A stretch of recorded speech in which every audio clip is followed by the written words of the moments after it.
YouTube, it's your boy FPL man, and I'm back here with a brand new video. Today I've got for you my Game Week 18 team review as well as my Game Week 19 transfer plans and some team selection. I'm also going to be covering the best Bruno replacement, so let's dive in.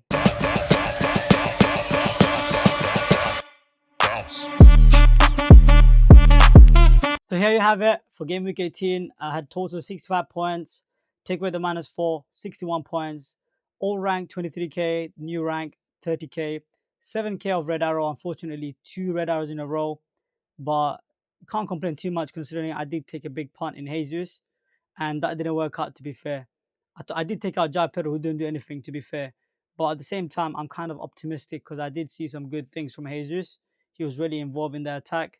But there's one negative also that I didn't like, that he got hooked in the 70th minutes. I hope it's not performance related. I hope it's just that, Arteta wants to give him rest so they can start the next game. Obviously, it's not a good sign because I just bought him in and then now he's getting early sub.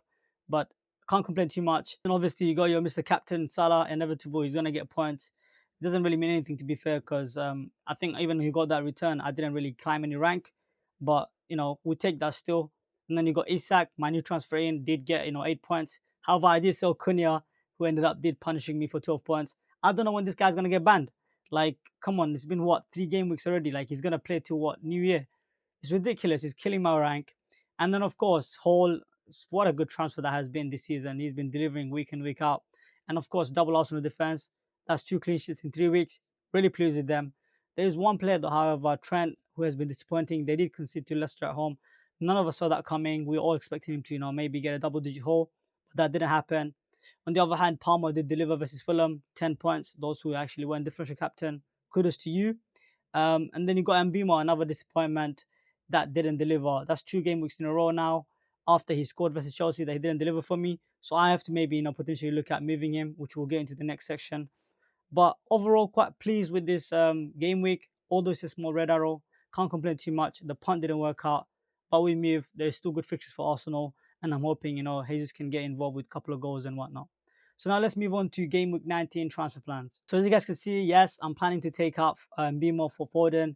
It's another punt, but I think it's worth it. I mean, if you look at City's fixtures, Leicester, West Ham, Brentford, Ipswich, I know Mbimo is a talisman. He's on pens, 90 minutes and whatnot.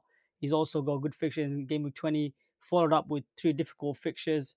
But I know some would argue that, look, the next 2 after Arsenal are good. But at the same time, he's not, getting into those good positions. Like, he's not playing the striker position. He's kind of wide when he's playing the wing position and he's more time, tracking back. I don't really like that. I don't want, Mbimo to play wing back. I would want him to, cut into the middle and get some shots off. And he's not been doing that recently. I watched that, Forest game as well as I also watched the Brighton game. He seems to be doing a lot of, defensive work, considering they have so many defenders out now. I think even Ben Mee got injured. So Van der Berg, there's so many guys that are just out injured. They have no centre backs left. And that team is just, suffering right now. They haven't got results in the last 3 games. So I just want to move away from him now. Maybe I'll go back to him come Game Week 24, but that's still a long time away.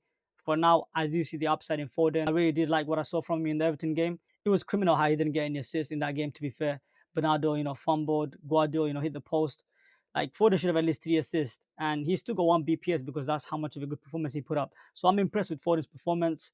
There are some Pep related, of course, but Pep really doesn't have any other options. Grealish is out injured. Like, who is he going to play? Like, KDB is also dealing with injury. Foden has to play. So that's one of the reasons why I actually went early. Spoiler alert, I actually did the move already. And I really do think that the next 4 is a really good fixture to target. Although City are in a bad form right now. But you know what they say, fixtures beat form. So let's hope that, Foden can turn around. And City will probably look good versus these teams. So now let's move on to Game Week 19 team selection. So for Game Week 19, your boy's lining up with Raya, who's got Brentford away. Bit of a tough fixture because Brentford are quite good at home. I also have Gabriel, double Arsenal defense. Hall United away. I actually think he might keep a clean sheet considering Bruno Fernandes got a red card. We don't know who's going to start and who's going to get benched for United. And I just think we've been terrible. Like, we looked awful versus Wolves. They literally dominated us. Same with Bournemouth. So I think there's a potential clean sheet for Hall. And Trent, I don't know what to expect from this guy anymore. This guy has been completely, utter garbage. Konate needs to get back ASAP because right now Trent can't get an assist. Neither can he keep clean sheets. So there's no other alternative either. But I'm kind of stuck with him. He needs to start delivering. Like, he's 7.1 million. Like, you gotta start delivering for your price. In the midfield, you got Salah, auto cap. I'm not even gonna think about it. The guy is just, I don't have to say anything else. The guy is in an insane form. He's didn't blank in the last 10 game weeks. it's not even worth it. I know Palmer is a good option this week. He's got Ipswich away, but I'm not even going to think about it. That guy's going to be the captain by 200% of the game, almost 90% of the managers. So I don't have time. I'm not even going to bother anymore. I've already tried going against him multiple times this season. It has not worked, and I don't want to do that anymore. So Salah captain, West Ham away, good fixture. No questions asked. Palmer Ipswich away. Foden, who is a new addition to my team, I'm excited about him. He's got Leicester away. And then Enzo, my boy. Listen, I'm excited to start him finally. He has a good fixture, Ipswich away. And a lot of people are considering selling him to, maybe a SAR or even another budget enabler like Rodgers. I wouldn't like that personally. I know he's been playing a deeper role the last 2 games, but I'm hearing that Lavia is back from injury, which if he is, most likely Lavia will play the, CDM position, and Enzo might have the license to go up and play maybe number 10, dual 10 with Palmer. So I'm expecting big things from Enzo, to be honest. And then Jackson up front with Jesus and Isak. Jesus was a bit of a disappointment, as I already discussed, but Brentford away is a good fixture. Let's hope he can get something. And then you got Isak, United away. As I said, way in complete shambles. I wouldn't be shocked if you lose 2 or 3-0, and I'm a United fan.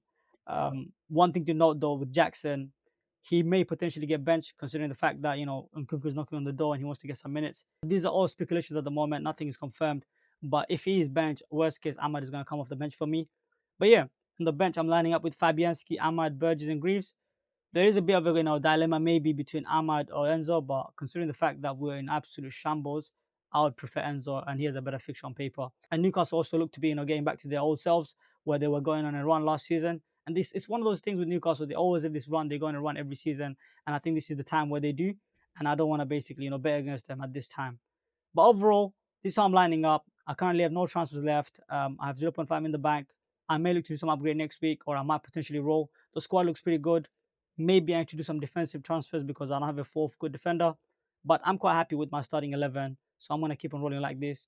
Let me know what you guys think. So now let's move on to best Bruno Fernandes replacement. For best Bruno replacement, I think obviously if you have extra money, I'll definitely consider the likes of Foden, who's got a great entry point this week. You also have Son, who plays Wolves, and obviously Odegaard, who also got Brentford. Now, if you don't have the money, or like if you are, if you want to go, like upgrade like the likes of maybe one of your strikers to an Isak, or you need the money to fund other moves, then you can downgrade to maybe a Gordon. I really like him, and you also can go to maybe a Sar, who has a Southampton at home, and you have Kulusevski. Like, these are the cheaper options, but my most preferred option would be probably a Foden, and then followed by maybe a Gordon or a Son. Ultimately, all these players actually have a good entry point this week, except for maybe you could argue maybe Newcastle, but United, as I said, we are in absolute shambles. So I wouldn't be shocked if Newcastle scored 2 or 3 goals. So let me know what you guys think, and make sure to leave a like, comment, subscribe. I'm going to see you guys next week. Peace out.